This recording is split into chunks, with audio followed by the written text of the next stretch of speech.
Night Shift. Welcome. I'm Eric Lopez alongside Bryson Turner. I'm back from Tallahassee. Still recovering from the Softball Regional in Tallahassee that did not end until Saturday at 3 a.m. Bryson will ask me questions about that. And I asked Bryson about baseball. They will get going at the Big 12 tournament on Tuesday. Hopefully, Bryson, you'll be able to explain the format of the Big 12 tournament, which is a little wonky. We'll break that down. We'll get you set for UCF baseball, where they stand going into the Big 12 tournament, softball, end of an era, and, of course, rowing competing in the Big 12 championships. That's all coming up on this edition of Night Shift. Check out our YouTube channel for all the post-game coverage and any news involving UCF, as well as on social media, and, of course, blackandgoldbanneret.com. Bing. Bryson, let's get with baseball. They begin at 5 o'clock Eastern on Tuesday against Cincinnati. Two teams, depending where you look at the projections, D1 baseball in particular has UCF in. Cincinnati is a first out. What's unique about this tournament, it is not a single elimination exclusive tournament. It is a double elimination at certain times and it's single elimination. So just kind of explain what UCF baseball is up for here this week at the Big 12 tournament, because it's not as simple as single elimination or double elimination, is it? No, it's not. Essentially, the Big 12 is divided into two pods. So you have seeds 1, 7, 6, 9, and 4 on one side that has sort of its own, it's sort of like the double elimination helps determine who the two championship teams are going to be. And then it's like if the AFC and the NFC of the NFL each had a double elimination bracket to figure out who was going to go in the Super Bowl. So each side of the bracket is like a double elimination bracket unto itself. UCF is going to be with number 2 seed Oklahoma State, 5 seed Cincinnati, 10 seed Texas Tech, and 3 seed Texas. So the winner of UCF and Cincinnati will be compared with the winner of Texas Tech and Texas, and the lower seed is going to go up against Oklahoma State, while the higher seed is going to get to move on to get to skip a day to the next thing. So basically for any UCF fan, in simplest terms, we need to be Texas Tech fans tomorrow. If Texas Tech wins and UCF wins, then UCF will be able to take a break for a day. Then after that happens, it's going to be, it'll essentially be double elimination from that point out. So the loser of it's a complicated bracket is basically my point. So it's going to be a very interesting to watch it all unfold. But for right now, all we really have to worry about is we have UCF just needs to beat Cincinnati on Tuesday at 5 p.m. Eastern time against a Cincinnati team that took 2 out of 3 from them in the regular season, though they do have the pitcher on the mound that got that win, that helped them win that one game they had against Cincinnati, Dom Stagliano. So that'll certainly be on the upside from that. Well, here's the deal. UCF's got about 41 RPI going into this tournament. I think you win a couple games. I think you're going to be okay to beat the NCAA tournament for the first time since 2017. I think where the issue might pop up is if you go 0-2 in the Big 12 tournament, that might put you really on the thin line, whether you make it in or make it out. So I think that's what's at stake for UCF here in the Big 12 tournaments. They play at the Globe, the home of the Texas Rangers there. Let's talk about some of the key players on this team. I know there was an all Big 12 announced and a starter for the game on Tuesday. Who are some of the key names to watch for baseball this week on the Big 12 tournament? So we have Dom Stagliano, who was the lone knight to be named on the teams. So Dom Stagliano was named onto the all Big 12 second team. And then 5 knights were named all Big 12 honorable mentions. And those were relief pitchers Dominic Castellano, Chase Santala, Kyle Kramer, and Kyle Kramer, and then catcher Danny Neary, and left fielder Matt Prebesk, all of which were given all Big 12 honorable mention honors. I'm quite shocked, Eric Lopez, that Jack Ziska was not named among these people, because he was definitely one of UCF's premier offensive players over the course of this season. So to see him get snubbed for at least an honorable mention honor is quite interesting to me. That said, though, hats off to Danny Neary and Kyle Kramer and Chase Santala for getting honorable mention in their senior years. Nice way to kind of, as we're nearing the end of their final years. But you also have Dom Stagliano, Dominic Castellano, and Matt Prebesk, who have years of eligibility left to go. And so if they return next year, I mean, we say if because, transfer portal being what it is, UCF could be in a very interesting position for next year. So I would say a solid grouping of honors for UCF in this Big 12 baseball. But Dom Stagliano, I think, is certainly going to be, history unto himself, being the first one to get an all Big 12 team designation. And it almost makes sense, not just from the fact that he was the starting pitcher in the UCF's one win against Cincinnati in the regular season, but he also is the team's lone all Big 12 team selection. So it fits pretty well, I'd say.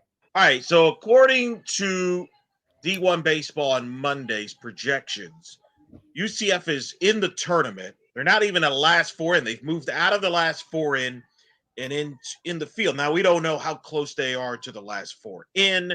That could be a spot or two. What's interesting is D1 Baseball has them projected as a 3 seed in Athens Regional to take on Wake Forest, with Georgia as an 8 seed overall. They would actually have to fly to Athens, because Tallahassee they're projecting Florida State to be the 1, Southern Miss the 2. Florida would be the 3 seed there, according to D1 Baseball. That's what they would do in that scenario. If in their eyes, that's how they believe this would go. Does baseball have the same transport rule that softball has? They do, but they tend to be a little more flexible. So they're not as afraid to fly somebody as softball, which, God forbid they did that from that standpoint. But that's the interesting thing is they have Florida in, and they have Florida as well in not being a last four in. So this could come down to a situation that the committee may have to decide, unless they squeeze one of Florida or UCF into a 2 seed. They may have to decide if both teams are 3 seeds, one's going to fly. So that is something to monitor there a little bit. And obviously how this week goes for both of those teams, Florida at the SEC tournament, UCF at the Big 12 tournament, could play a role in that. Athens seems to make sense if they're going to fly UCF somewhere else. They might also fly them out to an ACC location. They could also decide to fly Florida out and put UCF in Tallahassee for Dick Hauser, which I was just at this weekend. They have 11 teams right now in the field, 8 teams from the ACC, and they have 7 from the Big 12, which makes a ton of sense since the Big 12 is the number 3 conference in college baseball. There, I'm going to go through all the Big 12 teams they have in, Bryson. I want you to give you a quick thought on some of these teams, because you've seen some of these teams in person, starting with Oklahoma State, who they project as of today to be the 16 and final host seed in the baseball regionals. The Cowboys, who certainly have had a great year. UCF beat them 2 out of 3 in Orlando. What's your thoughts on the Cowboys? I think the Cowboys are a very good team. A team they've certainly proven themselves ever since because it was very early in the conference season when UCF beat them. This was back in early March, so this is now over 2 months ago, and it definitely looks like Oklahoma State has gotten on the right track since then. One thing that did happen during their series, Oklahoma State did take the last game of that series, which was a slugfest from both the teams, where Oklahoma State won 16-10. When you look at the Big 12 honors, Oklahoma State has 3 people in the all Big 12 first team: outfielder Carson Benz, 2 outfielders and 1 starting pitcher. And they also have 2 Big 12 second team members as well. So I think what probably happened during the regular season is, one, UCF had home field advantage. Really tells you how important John Juliano Park is going to be in this Big 12 era. And then but I think it also shows that in this Big 12 conference, anybody can beat anybody. And I think that this Big 12 conference is really wide open in that sense. And probably why Big 12 is one of the number 3 is that while the Big 12 as a conference is very, very competitive, they also have kind of been, cannibalizing each other over the course of this season. So Oklahoma State certainly deserves where it is, though. I will grant that. Other notables: TCU is a 3 seed in College Station. UCF TCU did not play this year in the conference. It was interesting. I was watching and listening to the Nerdcast that D1 Baseball does when they project the field with Kendall Rogers, Aaron Fitt, Mark Etheridge. They were talking about how TCU and UCF are very similar from a resume standpoint, very identical, but except they didn't play head to head. So they put both in the tournament, and their comments were, if you're going to put one in, you got to put the other in.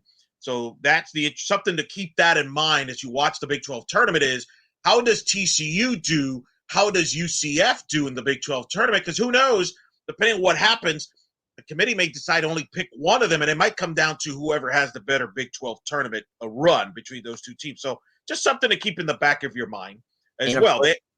Yep. And of course, they're in separate halves of the bracket. Correct. Kansas State they have in as a 3 seed at Terre Haute Region. Interestingly, D1 Baseball, and listening to them, they have Kansas State ahead of both TCU and UCF as far as the Big 12 pecking order, as far as making the selections. I know some people might say, well, wait a minute, UCF beat Kansas State head-to-head, which you were there for, Bryson. However, D1 Baseball talked about how Kansas State finished at 500 in the Big 12, finished ahead of UCF, ahead of TCU. And in baseball, that does carry weight, is your conference finish and your record in conference standings, unlike softball. So if you finish around 500 or better in a power conference, usually you get the benefit of the doubt, and they're giving that to Kansas State, Bryson. Yes, and I do think that I think it's pretty a bit well deserved. They did have a pretty all right stretch. They did beat BYU in their final series. So I think momentum is certainly looking good. They also beat Oklahoma State in a series as well, which is something that UCF did do. They also ended up, of course, won their rivalry series against Kansas, taking 2 out of 3 in that one. UCF is actually, Kansas State is strikingly very similar to UCF. Honestly, I'm seeing a lot of 2 out of 3 series wins, or 1 of 3 series losses. So it's a very close race. But I think what kind of puts Kansas State above UCF and UCF is, you take a look, they have, of course, infielder Brady Day on the team listed as an all Big 12 first team, and then they have Kalen Culpepper, an infielder, on the all Big 12 second team. So I think there's just a smidge of talent that, at least by what the conference recognizes, that puts Kansas State over UCF, and how they managed to squeak out a better conference record. Texas is a 2 seed in Fayetteville. They'll be with Arkansas. That's the projections. Texas really played really good baseball down the stretch. We just saw them 2 weeks ago in Orlando, win 2 out of 3. They got a good offense there. So no surprise about the Longhorns. They're pretty much a lock to be in their regional as far as that is concerned. Oklahoma, Bryson, projected to be the number 7 national seed, so potentially 2 Big 12 host spots. The Sooners, of course, swept UCF to start Big 12 play. really took off from there. Oklahoma winning the regular season title in the Big 12 as the 1 seed, and they're the top, maybe playing this week to keep a top 8 national seed, which is significant because that means you get to host a regional and a super regional. So a lot to play for if you're Oklahoma in that regional. So those are the Big 12 teams of note to watch and keep in mind as you watch the Big 12 tournament. Let's bring up Cincinnati here, Bryson, because they're out. In fact, they're the first team out, according to D1 Baseball. D1 Baseball does bring up the fact, Bryson, that Cincinnati went 5-1 head-to-head against UCF, and I believe it was TCU or Kansas State. It was one of the other Big 12 teams that's on the bubble. You may have the answer to that. Who was the team they swept? But they made a point that Cincinnati does have a head-to-head advantage against UCF and the other bubble team. And that's what makes this Tuesday game big, Bryson, from a UCF-Cincinnati standpoint, because I think the winner of this game, it's a huge game for both sides. If Cincinnati were to beat UCF here, that's 3 wins against UCF. And you wonder if the committee thinks, hey, maybe I'll just flip Cincinnati and UCF. You just don't know what gets into a committee's mind. Whereas if you're UCF, you kind of want to even the score there against the Bearcats in case it comes down to your teams for that last spot or 2 in the NCAA tournament. And that's what makes this Cincinnati-UCF game really important. Yeah. Oh, yes. Cincinnati had a major boon at the end of its schedule. That team that they swept, BYU at BYU. Yeah, but there was another team they swept that's on the bubble. They mentioned that. I don't remember if it was either TCU or Kansas State. One of the TCU. It was TCU. That's the team. So that was before UCF, though. That was before they played UCF. Right. But the point is, if you're Cincinnati, if you make a good run in the Big 12 tournament, let's say you beat UCF, right? Why shouldn't you be in over a UCF? Or shouldn't you be in over a TCU, for example, if you have a better Big 12 tournament than TCU? So I'm kind of looking at that from a Big 12 tournament storylines as we prepare you for the whole week. Keep that in mind. That's what, to set the tone. This UCF Cincinnati game, I think it sets the tone for both sides here. Yes, and one thing that I would definitely caution people on is that Cincinnati is coming into this game with momentum. They may have lost their final regular season series against Oklahoma, but they took game 3. They stole a game against the number 1 seed in the tournament. So the tournament, and it was the very last game too. So Cincinnati is definitely not going to be someone to take with lying down. Utility man Josh Cross was actually named to the All Big 12 first team, so that definitely one to keep an eye on. Christian Mitchell, a utility player on the All Big 12 second team, so pair of faces you definitely want to keep an eye on these Bearcats right there. You also want to keep an eye on walks. I think that's one thing that we got to be looking at with this UCF pitching staff. Is Cincinnati is ranked 17th in the nation in walks. And I mean, when UCF, for some UCF pitchers, walking has been a little bit of a thing they do sometimes. So that's definitely something you definitely want to avoid in this very first game. They're also 23rd in the country in stolen bases. So I think the biggest thing I can say for what we need to see tomorrow is the Bearcats cannot get on base. Do not let them on base. So Dom Sagliano, I think, is certainly going to be in for a very important performance of his college career. So that sets the tone for the Big 12 tournament. A couple other things to keep in mind. Obviously, if UCF has a very good run in the Big 12 tournament, they should be in. If they don't, if they go early, 0-2 or 1-2, let's say, then Bryce and I will keep an eye on the rest of the conferences, not only in the Big 12, but elsewhere, for potential spots that could impact UCF, whether it be bid stealers or teams that are on the bubble, like Louisville in the ACC, Vanderbilt in the SEC, Troy in the Sun Belt, Cal in the Pac-12. If UCF does well, we don't have to worry about it. If UCF struggles, then we may have to look for that, Bryson, throughout the week as the Big 12 tournament plays out. The Big 12 tournament you can watch on ESPN Plus all week. I believe the Big 12 title game is on ESPN2 Sunday night, or Bryce, am I correct on that? What the schedule looks like from a Big 12? So it is ESPN. The Big 12 Championship is on ESPNU on Saturday night. Okay. Yes. So, and then so the biggest thing I will reiterate, the biggest thing we want to keep an eye on for tomorrow. If UCF Tuesday for those that people are listening, Tuesday. Tuesday. We are recording this on Monday. If UCF wins and then a Texas Tech win, UCF is able to get a day of rest. So the most ideal scenario to happen on Tuesday: UCF win, Texas Tech loss.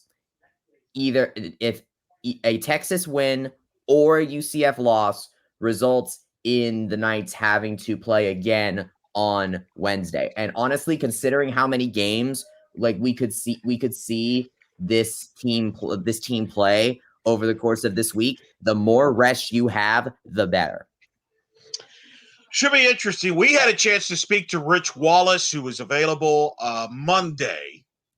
You could see the entire media availability on Monday, as well as with Tom Stagliano. What stood out to you about what Rich Wallace had to say in his media availability with us from up there at the Globe? I think what really stood out to me was talking about the travel. I think he really noticed how like kind of the taxing it can be to be there, but at the same time, you know, they did just come from Baylor where they won a series, and you know, playing. I think you mentioned it when you were on the same call talking about how you basically they've been with Texas. He should just forward his mail there at this point. I also really liked how he talked about this team has been battle tested at this point, and I do really agree with that. Ever since the team fell out of the top 25, there has been, whether it is injuries to key players or certain struggles, this team has really put in its taken its lumps, I guess you can say, over this second half of the season. That being said, though, this is, I think, the most, what's the word? I think it's better than what we've seen them over the course of the last couple of years. The fact that they are listed as being in the tournament at this point is certainly an improvement. But I think seeing Rich Wallace talk about this and describing the team's reactions to be playing inside a MLB ballpark, and they have to get used to doing that because there's actually going to be climate control and all sorts of different things. It's going to be different. Let's go ahead and play that clip of Rich Wallace talking about playing at a Major League Baseball ballpark and the adjustments that comes with that. Yeah, that kind of stadium, 1. 2, it's climate controlled. So we know for the most part what time games will start. We don't have to worry about the lightning. It's 1,000 degrees outside right now, and nobody's worried about it. Nobody's checking weather reports. You can't get any better than that for a conference tournament. I've sat in conference tournaments where you play games at 2 a.m. That's when we talk about student athlete experience. That's probably not one of them that they would want.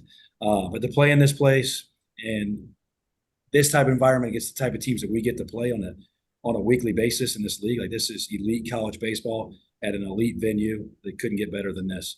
And I think the adjusting to the stadium, obviously the dirt to turf to dirt is different than anything we played on, and then anybody else has played on in college baseball. What do you think of the anytime you go to a big league park, I think the biggest issue is the fly ball and judging it through the second and third deck, which none of these guys have done. Usually you're trying to deal with one set and it gets above something and you can find it. I mean, there's a lot of seats in here. I seriously doubt most of them are going to be filled, especially in the second deck. So just getting used to the surroundings, dealing with the second deck, finding the fly balls, dealing with a roof that looks like it's 1,000 feet up in the air. All things we try to get used to today. All right. That was Rich Wallace on the impact of playing at the Major League Baseball ballpark there, home of the Texas Rangers. Pretty cool. Could use that for recruits too. That's not a bad showcase there, to say the least. On that, Florida, one of the things that helps UCF why they're in right now, series win against Oklahoma State, series win against Kansas State. Florida actually playing better helps them because that's a quality win that UCF has on the midweek against the Gators. So they have a pretty decent resume. But again, You want to finish strong here. The good news is, Bryson, when you're in a tournament like the Big 12 tournament, you still have opportunities to add to the resume. Unlike the American, as good as the American was, there were times where you played teams that didn't really help you in the resume. It only hurt you. That's not the case here in the Big 12, and that's a positive that UCF has to play with. Kind of like we saw with softball that, so you do take quality losses are there, but if you're baseball, you just want to take care of business. So should be a lot of fun. We'll keep a coverage here on blackandgobetter.com with UCF baseball at the Globe, Big 12 tournament baseball there going on all week. It'll be on ESPN Plus. I know Mark Daniels and Steven Branca are out there doing radio at the home of the Texas Rangers. That's a pretty cool checkoff list. So we'll keep you covered all week long on the baseball side. So it should be a lot of fun with that. Let's turn our attentions here is baseball trying to make the tournament for the first time since 2017. If baseball were to make the tournament, it would be the second time ever that both baseball and softball made the NCAA tournament. The only other time that baseball and softball have made the NCAA tournament in the same year was 2012. Softball obviously just concluded their regionals in Tallahassee. That's where I was for the last weekend, where UCF season came to an end literally at 3 a.m. Sunday morning against Auburn in a marathon 12-inning game, 2-1, a game that went 4 hours and 28 minutes, the longest UCF game, postseason game ever from a length standpoint as far as hours and minutes, as well as innings, 12 innings. UCF went 1-2 in the tournament. They beat Auburn in a wild game on Friday, 11-6, where they had the largest comeback for a UCF team in the NCAA tournament history, down 4 runs, 6-2. They scored 9 unanswered runs in the last 3 innings, highlighted by a 3-run homer by Shannon Doherty, a 3-run homer by Jazz Williams, a home run by Sierra Humphreys to win 11-6.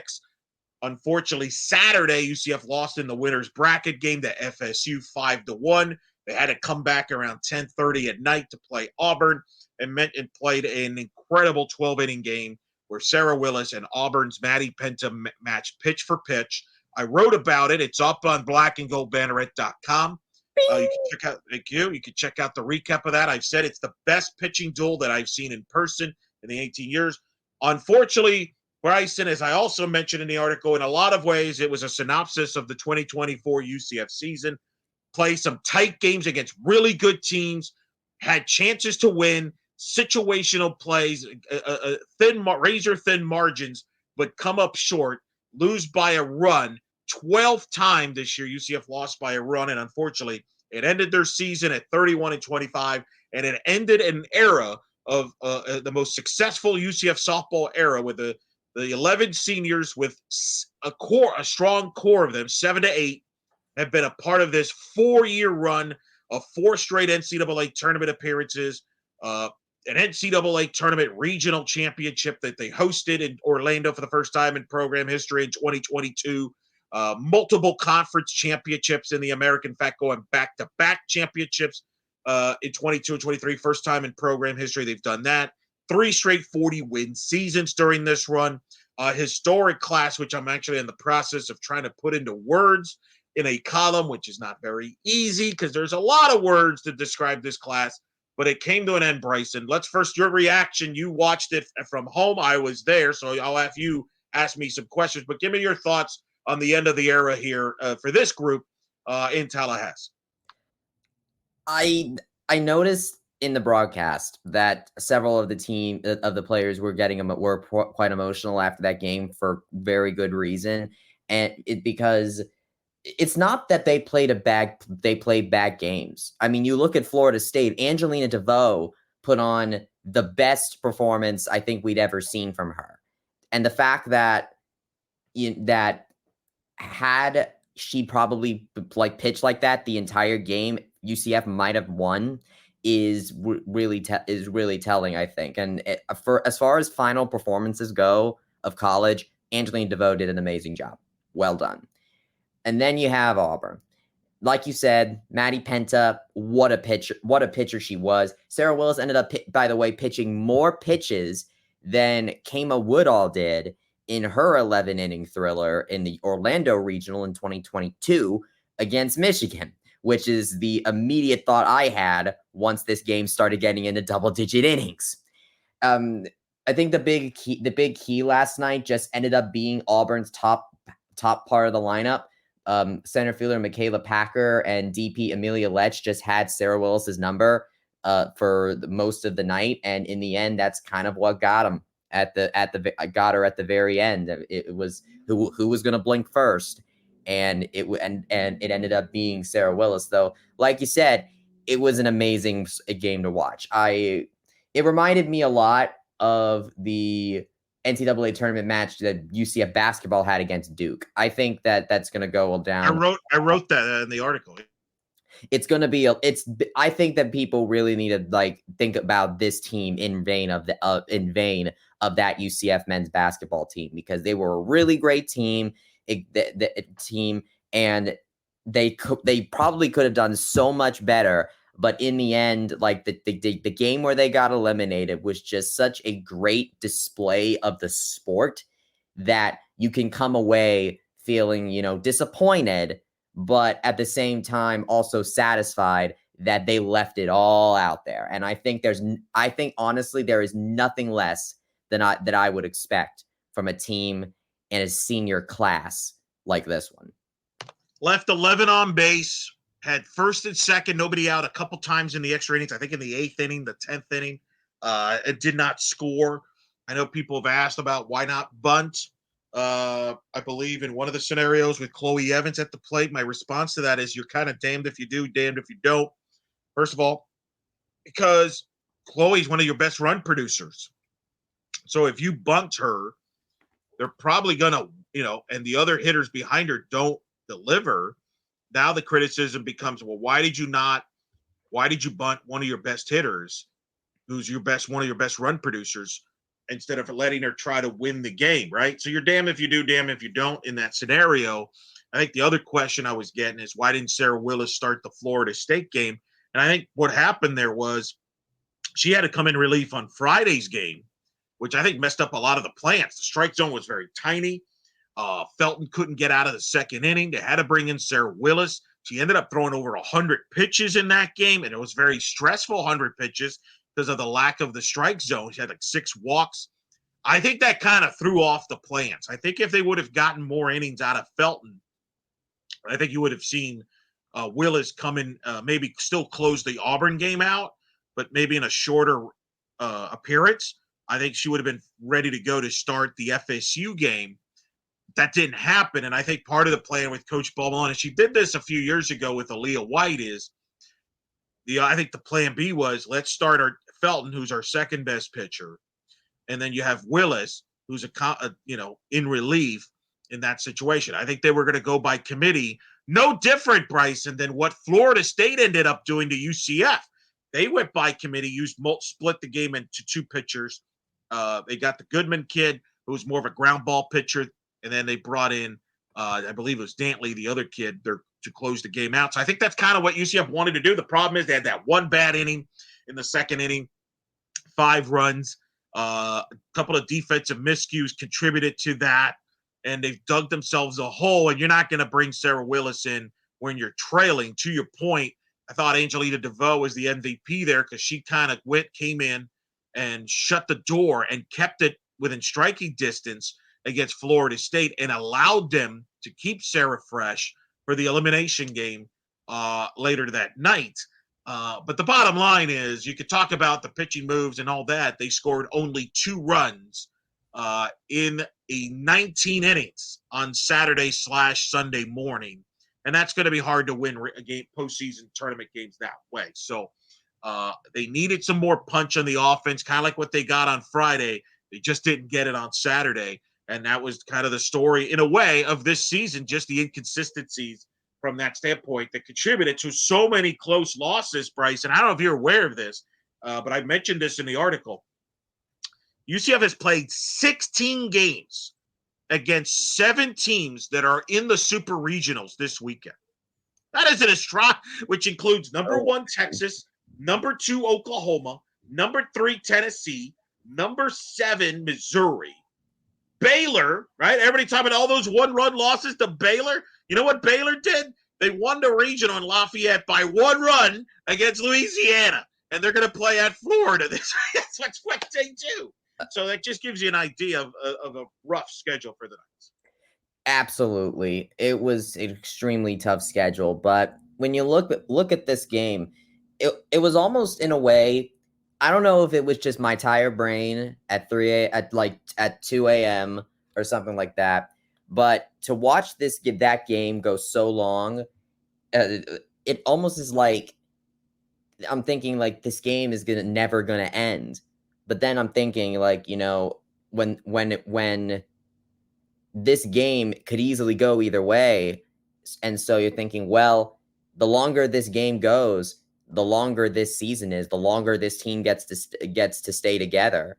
And so the fact that the very last game that these seniors, this storied senior class played together is a game like that seemed to just go on forever. It almost just seemed poetic in a way, because in a way, like, I feel like we wish we'd have these seniors forever, and with what they've contributed to the program. But in the end, everything has to come to an end eventually. And like the story of this season, it all came down to a run. And I think that this was a very rude awakening to the fact that we are not a big fish in a small pond anymore.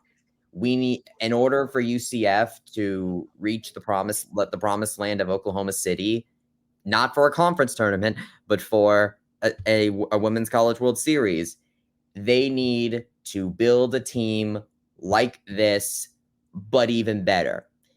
That being said, I think that this is a type of season that gets a fan base really riled up. Like, okay, we can do this. We were right there. We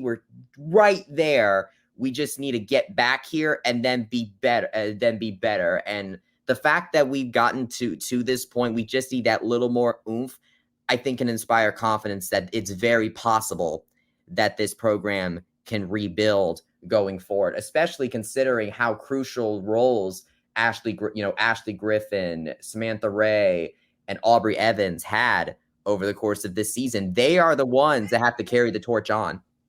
Well, it will briefly touch on that before we move on. And like I said, I'm working on a piece on the senior class and the core. Think about this, by the way, that core, the 4 and 5 year seniors, their first NCAA tournament game was against Auburn in 2021 in Tallahassee. So to your point about the full circle moment. Yeah. So obviously you lose Willis. That's the big issue there. Who is going to be your ace next year? You do you have Caitlin Felton to return. You would have Caitlin Cochran to return. You got Isabella Vega, who redshirted this year on the staff. She would be back as well on this pitching staff. I know they have a kid coming in their next class that's very touted. I would expect, I think Coach Paul Malone, I don't think it's any secret, she's gone to the transfer portal to add an arm or two. Ava Justman will also be, in theory, back next year from a pitching standpoint. But I think I would not be surprised if they add a veteran arm to the pitching staff via the portal this offseason. I think that's going to be this question. You look at the position players. I think you saw the future of the infield during the year. Remember, Jazz Williams was hurt, missed the first half part of the year.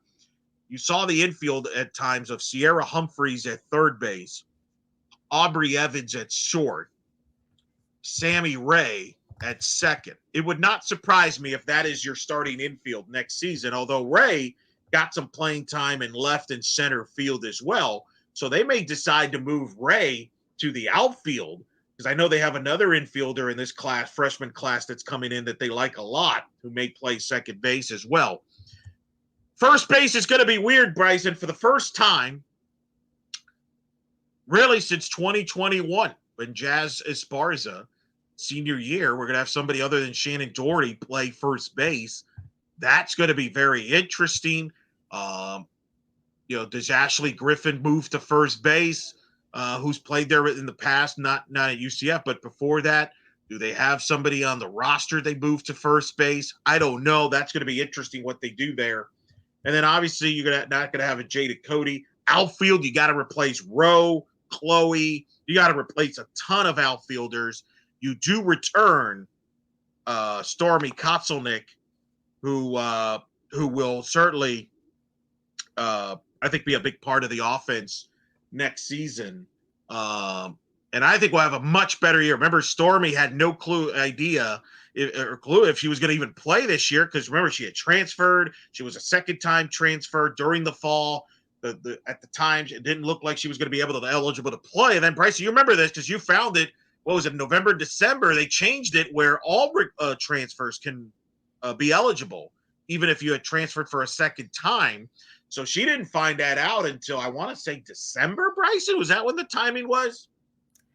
I think it was. It was when that, it's basically kind of happened around this time that the NCAA transfer injunction happened.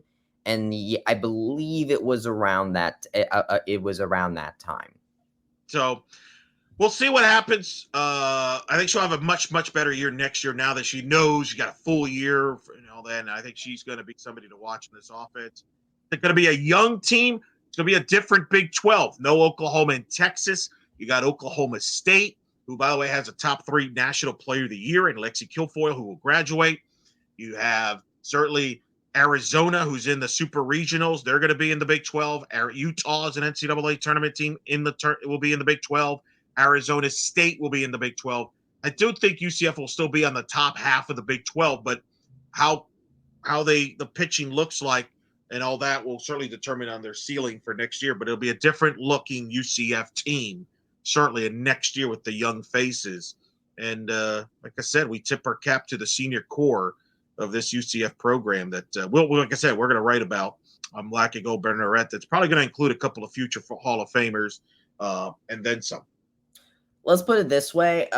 Yes, first of all, I'm telling you what, if we didn't have to wait 7 years for some of these people, there are so many UCF female athletes that I would say first ballot, like immediately. This softball team in a way, and soon Renaya Jones are like kind of this last part of this sort of era of late 2010s, early 2020s UCF female golden age we've been having. And so it's kind of surreal to see it come to an end, and now all that's left is Renaya. Yeah. As far as going forward, I think the catching group is pretty solid going forward. Ashley Griffin, Karsten Fryer, and Kylie Strott all have years of eligibility left. So I think as far as catching goes, they're fine. As far as infield, I mean, of course, you have Stormy Kotzelnick that could play there. They also, of course, have Samantha Ray, Sierra Humphreys, Aubrey Evans. I think honestly at infield, they're fine. What's really going to be interesting is what they do in outfield, because they do have Samantha Del Hoyo. I'll be very interested to see if she'll be just another Katie Burge, or maybe she'll get a lot more playing time in the field this year, because she's a speedy one. And then you have what's Stormy Kotzelnick going to do? Like, I could see her playing in the infield, but she's a utility player. She could probably play outfield too. So while I do think they definitely have to replace a lot of people, let's not forget that this year's team had so much depth to it that they will have to replace people, but it's not like they're going to have to replace the whole team. I think honestly the biggest worry, if anything, is going to be pitching. That was the biggest worry last offseason, and I think that's going to be the biggest worry again this upcoming offseason. Couple of footnotes on some of the players here of note. Sarah Willis, I think, and I'll write this down, probably goes down as a top 6, top 7 UCF pitcher of all time. 2-time All-Region Conference Pitcher of the Year award winner. I think, to me, she's right there in the conversation. You have the 3 Hall of Famers in Allison Kine, Mackenzie Otis, Shelby Turnier. You have Aaliyah White, the all-time winningest UCF pitcher of all time. Gianna Mancha, who, of course, led UCF to that regional championship in 2022. They're all in that conversation with Sarah Willis, Kamal Woodall in her 1 year with UCF. I think, to me, Bryson, those are your 6, 7 best pitchers in whatever order you want. Sarah Willis earned being in that conversation, earned being in that list of the UCF great pitchers in program history. So that's a note on her. Chloe Evans, I would argue, is the best all-around five-tool outfielder in program history. Can hit for power, had a tremendous arm in right field. To me, he's the best outfielder in UCF softball history. Jazz Williams, certainly a lot of notoriety, but is in the mix for the best shortstop defensively in program history with what she accomplished at shortstop. Certainly Natalie Land, who's a UCF Hall of Famer. Brittany Solis is in that conversation, but Jazz Williams right up there. So those are some of the notables there. And, of course, I mean, my goodness, we could spend an hour talking about Shannon Doherty and Jada Cody. So I'd rather have you talk about those two, because I know those two, especially and Shannon, have had a big impact on you as you've covered softball. Yes, you are correct about that. I did Know Your Nights on both of them. Got a chance to learn their stories as far as just on the field. I mean, to watch Shannon Doherty's 2022 season, I think, is going to be like mythologized in UCF softball lore forever. And she managed to channel that a little bit over the course of this last stretch of the season. And heck, she was one of the first UCF athletes I ever spoke to. Back in fall 2020, I was just writing for NSN Today. It was during COVID, so no other sports except football were going on. And I did a story about the extra COVID year that had just been approved at the time. And one of the people that I was actually able to talk with was Coach Paul Malone, Jasmine Esparza, and Shannon Doherty. So to see her go after all of that is certainly a surreal moment after everything that we've seen from her. And then there's Jada. I mean, Jada certainly, I think, has made she is the Stephanie. I think she is like the Stephanie Best of this era of UCF softball. She managed to go, like, she got called to the national team, which remind me, Eric, is that something that any other UCF softball players ever done? Nope. And then she ended up breaking Stephanie Best's single season RBI record, which has stood since the program's very beginning. To see that fall, amazing. I mean, amazing to see that happen. Jada, it's so funny to me because Jada had this, I want to say, like, authority about her, because I never really knew her for her personality as much as like Shannon Doherty would or Jasmine Williams were. You just knew Jada Cody because she was good at softball. That's the best way you can do that. Is Jada Cody is good at softball, and she's gonna show you why. And so, I mean, obviously, there's a lot of like best player conversations in UCF softball history, but I feel like that Jada Cody did good enough that for any UCF softball fans that grew up in this era, that like kind of like how people that grew up with LeBron James would fight for him in the GOAT debate with MJ. I feel like that UCF softball fans that grew up with Jada Cody are going she did good enough that they would fight for her to be considered the best UCF softball player in program history. But it's simple as this: Cody and Doherty transcended the program. People knew who they were. That is not easy to accomplish in many sports. You can't. Both an Order of Pegasus too. Like both an Order of Pegasus recipient. They would get the loudest cheers in the stands.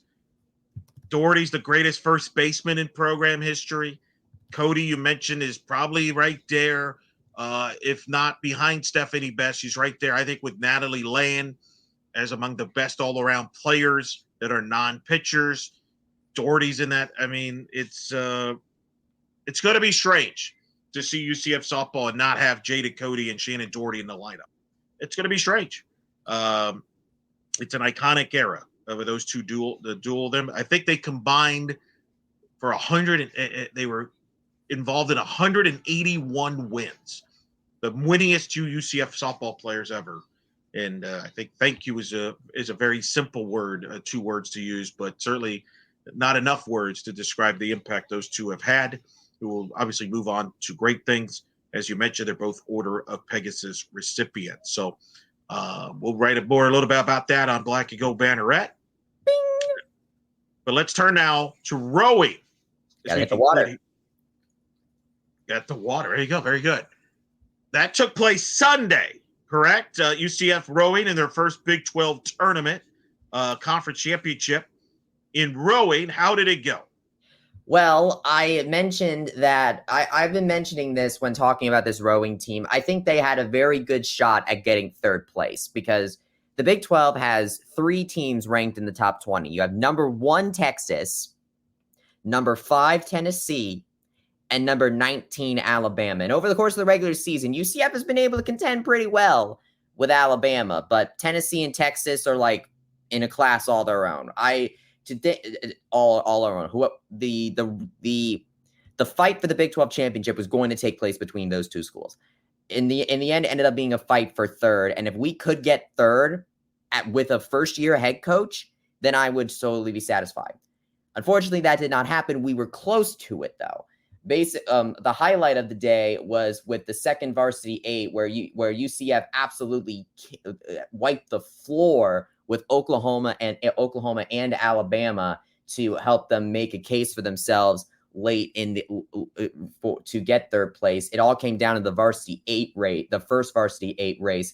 And in the end, while it was dead neck and neck for about the first half of it, Alabama was able to pull away and take third place by just 2 measly points. So UCF was right with Alabama the entire time.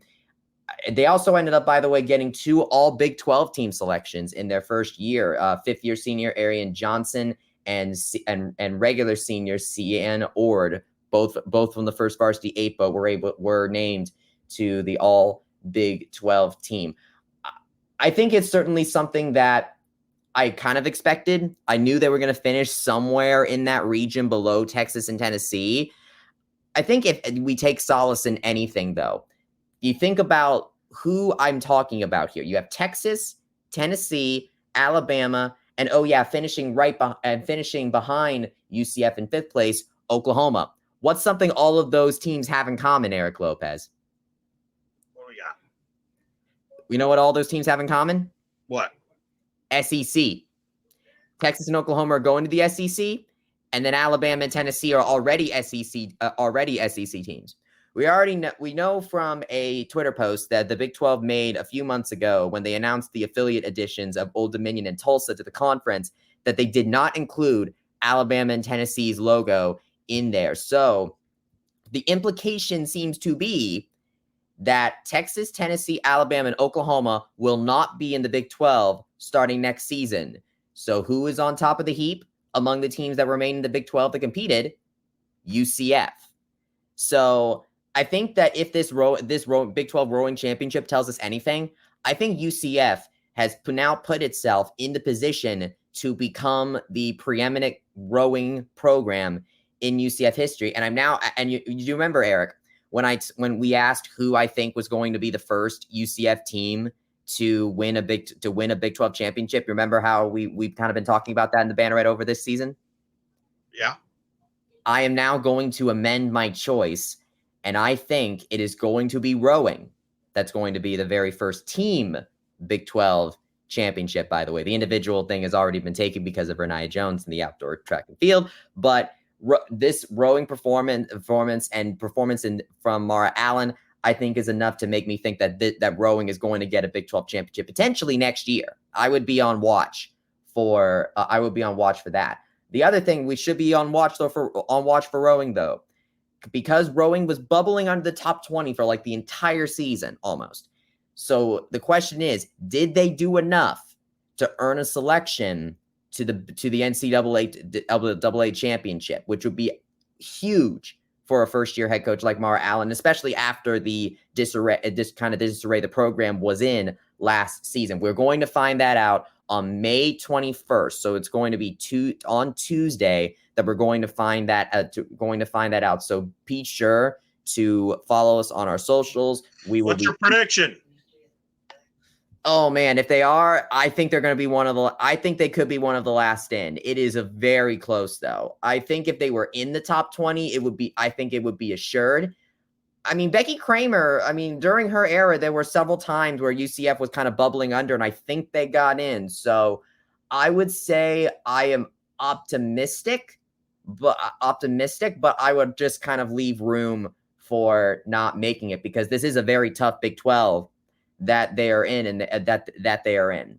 But it's not. There's certainly a chance. Certainly a chance, which is a much, What's the percentage? If I had to say a percentage, I'd say it is I'd say 75 to 80%. My confidence in it, that's a good percentage to get in then.